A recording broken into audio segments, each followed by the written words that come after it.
Debat edisi pekan ini dengan tema kontroversi SKB 4 Menteri. Di sisi kanan, pro SKB 4 Menteri sebagai audiens, anggota dan pengurus APindo, pegawai Departemen Tenaga Kerja dan Transmigrasi, serta aktivis Partai Pengusaha dan Pekerja Indonesia dengan pembicara Kasubdit Kesejahteraan Pekerja Depnaker Trans, Kasaptarina, Ketua Bidang Hubungan Industrial dan Advokasi APindo, Hasanuddin Rahman. Di sisi kiri, kontra SKB 4 Menteri sebagai audiens, BEM Setia Mulya Pratama, aktivis Komando Buruh Revolusioner, dengan pembicara Wakil Ketua Umum Organisasi Pekerja Seluruh Indonesia, Timbul Siregar, Sekjen Federasi Serikat Pekerja Tekstil, Sandang dan Kulit, Indra Munaswar. Debat ini akan dipandu oleh Alvito Dinova dan Indiarto Priyadi.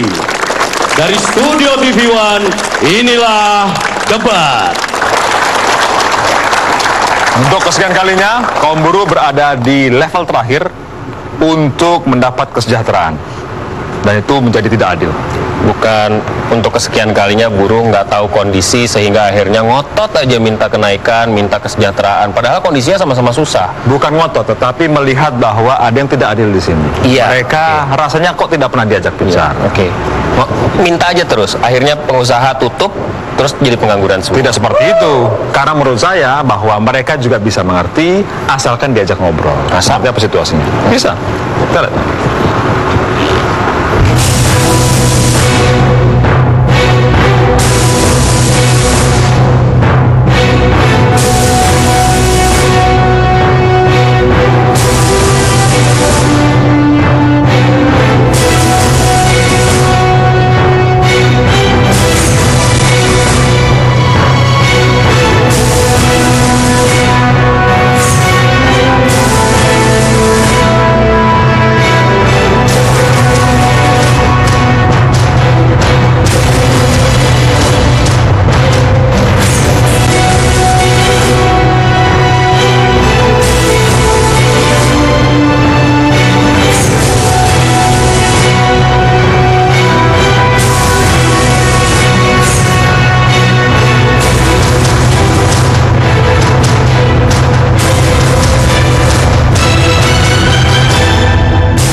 Tentang siapa yang diuntungkan oleh SKB 4 Menteri itu. Yang pertama kami undang Bung Timbul Siregar. Dan Ibu Kasaptarina, silahkan Ibu. Silakan duduk.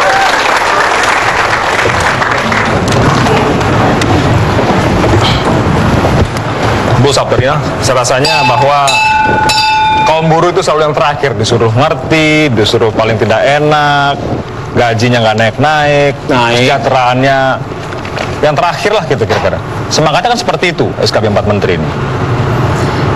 Sebetulnya tidak seperti itu ya. Jelas-jelas dalam hal ini bukan SKB, saya benarkan dulu Pak, tapi peraturan bersama. Bukan surat keputusan bersama, bedanya tapi apa? Peraturan bersama. Beda ya? Baik, apalah arti sebuah nama? Shakespeare bilang, apalah artinya nama kan gitu. Bukan Pak, jadi gini, peraturan bersama ini kan dibuat oleh 4 menteri. Kenapa harus dibuat? Kita semua bersama mengetahui, sebagaimana diketahui bersama bahwa krisis ekonomi global yang melanda di dunia saat ini itu berpengaruh terhadap perekonomian di Indonesia. Ini membawa dampak krisis negatif. Nah, di bidang perkembangan dunia usaha. Nah, untuk hal tersebut, untuk mengantisipasi dampak negatif tersebut yang kami maksud dari krisis keuangan global tersebut, perlu diambil langkah-langkah konkret oleh pemerintah dalam hal ini untuk memelihara pertumbuhan perekonomian. Langkah konkretnya adalah buruh dibatasi kenaikan upahnya. Sebetulnya salah Pak kalau dikatakan demikian ya Pak, karena yang menjadi kontroversi mungkin adalah pasal 3.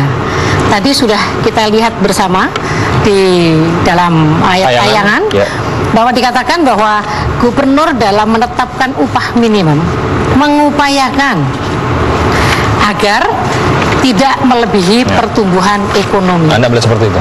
Ya, bicara SKB atau peraturan bersama itu tidak hanya pasal 3 bahwa dari aturan undang-undang. Coba cari di mana peraturan bersama itu dalam kedudukan hukum. TAP MPR 3 tahun 2000 tidak mengenal namanya PB. Undang-undang, kalau berani peraturan pemerintah pengganti undang-undang. Kalau presiden mau tanda tangan, tapi dalam konteks terjadi kondisi yang tidak jelas, krusial. Nah, yang mau saya katakan adalah SKB ini kan atau PB ini hanya digunakan untuk mendompleng kondisi untuk menciptakan supaya upah tidak naik lebih besar. Nah, Anda bisa mengatakan begitu bagaimana? Karena begini, jauh pagi-pagi sebelum benar-benar diaplikasikan saja banyak pabrik-pabrik yang sudah tutup dan harus mem-PHK karyawannya karena tidak mampu membayar gaji. Kalau bicara cash flow perusahaan, banyak hal yang harus diintrospeksi dalam perusahaan. Tidak hanya upah. Tidak hanya upah. Nah, waktu dalam survei opsi pernah kita bilang, seorang HRD manajer mengatakan, limbah kalau dijual oleh pengusaha bisa menutupi labor cost. Tetapi karena takut oleh preman, makanya dia jual dengan murah dan akhirnya untuk keuntungan preman-preman itu. Kalau pemerintah mau konsisten, ayo, tidak hanya preman di jalan. Ini juga harus bahwa keuangan, cash flow itu benar. Bahwa keuangan, bahwa semuanya ini hanya dikorbankan, bagaimana buruh itu dikorbankan. Karena yang paling gampang selama ini adalah buruh dikorbankan. Tidak jelas. Menurut hemat kami itu salah Pak, persepsi yang demikian. Kenapa kami katakan demikian? Justru pemerintah itu berkewajiban untuk mengingatkan bagaimana kondisi ke depan. Kita lihat, memang sekarang mungkin ada memang sebagian perusahaan-perusahaan yang sudah mengajukan permohonan untuk PHK dan lain sebagainya, merumahkan karyawan dan lain sebagainya. Tapi ini belum mulai Pak, karena dampak itu nanti mulai 2009 baru kita akan rasakan. Ya, tetapi konteks pastinya kalau kita lihat sekarang PHK itu sudah di mana-mana. Kalau Ibu datang ke Pengadilan Hubungan Industrial Jakarta, itu banyak orang yang sudah di PHK. Artinya, saya juga melihat PB ini digunakan oleh pengusaha untuk mengganti sistem kerja tetap menjadi outsourcing dan kontrak. Ini yang nggak fair. Ini tidak fair. Ayo, di mana pengawasan? Nah, kalau kita lihat di sini katakan PB untuk menghindari PHK dalam pasal 2, Menteri Tenaga Kerja dan Transmigrasi melakukan upaya meningkatkan efektivitas mediasi. Mediasi itu lubang kedua akan PHK. Jadi memang sudah mau PHK loh, diefektifkan artinya lebih cepat untuk di PHK. Nah, ini yang nggak konsisten antara keinginan menghindari PHK dengan apa yang dikatakan meningkatkan efektivitas mediasi.